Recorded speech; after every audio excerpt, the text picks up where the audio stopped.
उत्तराखंड की पहाड़ियों में बसा नेरघाट बादल से जितना शांत दिखता था, अंदर उतना ही रहस्यमय था। चारों ओर ऊंचे ऊंचे देवदार के पेड़, पत्थर के पुराने घर और एक झील जिसे नीली आंख कहा जाता था, क्योंकि उसके पानी में आसमान का नीला रंग नहीं बल्कि कोई गहराई से आती नीली चमक थी। गांव वाले उस झील से दूर रहते थे। कहते थे, जिसने उसमें झांका उसने खुद को खो दिया। पर 3 बच्चों को डर की कहानियों से क्या फर्क पड़ता। आरव, कुणाल और सिया 8वीं कक्षा में पढ़ने वाले ये 3 दोस्त हर रोज स्कूल के बाद नीली आंख के किनारे मिला करते। कुणाल हमेशा झील की तरफ खींचा चला जाता था। मुझे कुछ दिखता है इस पानी में, वो अक्सर कहता, जैसे कोई मुझे देख रहा हो। सिया हंसती, तुझे ज्यादा फिल्में नहीं देखनी चाहिए। आरव सिर हिलाकर बोलता, हमें झील से दूर रहना चाहिए, कुछ तो अजीब है इसमें। लेकिन कुणाल नहीं माना। एक शाम जब बारिश हो चुकी थी और जंगल की हवा में नमी और धुंध घुली थी, कुणाल अकेला झील की ओर निकल पड़ा, मोबाइल, डायरी और एक टॉर्च लेकर। वो झील के किनारे बैठ गया, जैसे किसी अनदेखे दोस्त का इंतजार कर रहा हो। उस रात गांव में बिजली चली गई। झील की तरफ से एक चीख आई, एक लंबी, खौफनाक, गूंजती हुई चीख, और फिर सब शांत। सुबह तक कुणाल नहीं लौटा। कुणाल के माँ बाप ने थाने में रिपोर्ट लिखवाई। इंस्पेक्टर जोशी ने तलाशी अभियान शुरू करवाया। गोताखोर आए, झील छानी गई, कुछ नहीं मिला। शायद पैर फिसल गया होगा, इंस्पेक्टर बोला। लेकिन उसका शरीर? आरव ने पूछा। कोई जवाब नहीं। सिया चुप थी। उसकी आंखें डरी हुई थी, जैसे वो जानती हो कुछ गलत हुआ है। 3 दिन बाद आरव को कुणाल का बैग उसके घर के पास झाड़ियों में पड़ा मिला। बैग में था उसका मोबाइल, कुछ चॉकलेट्स और एक नीली जिल्द वाली डायरी।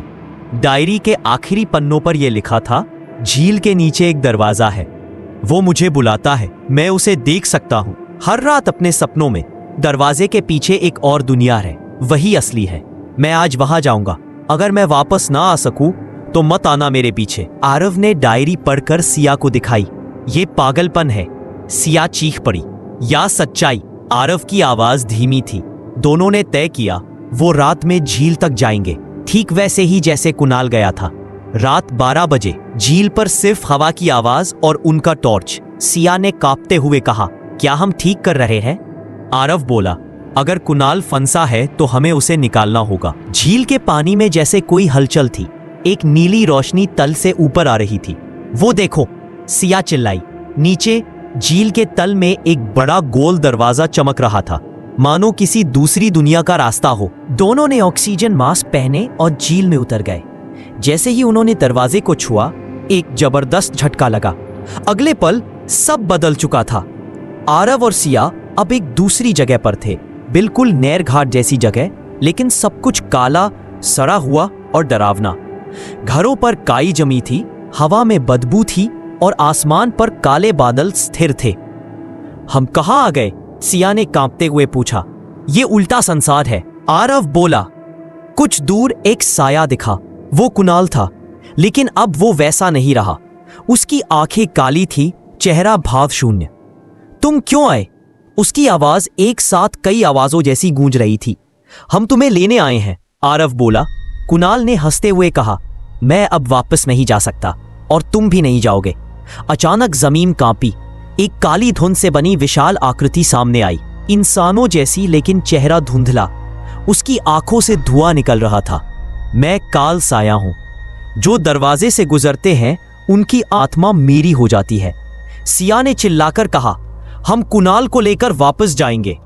काल साया हंसा, तुम जा तो सकते हो, पर जो लौटेगा वो तुम नहीं। दोनों भागते हैं। पीछे से कुणाल और साये उनका पीछा करते हैं। झील का दरवाजा फिर से दिखता है। अब वो धीरे धीरे बंद हो रहा है। सिया पहले पार जाती है।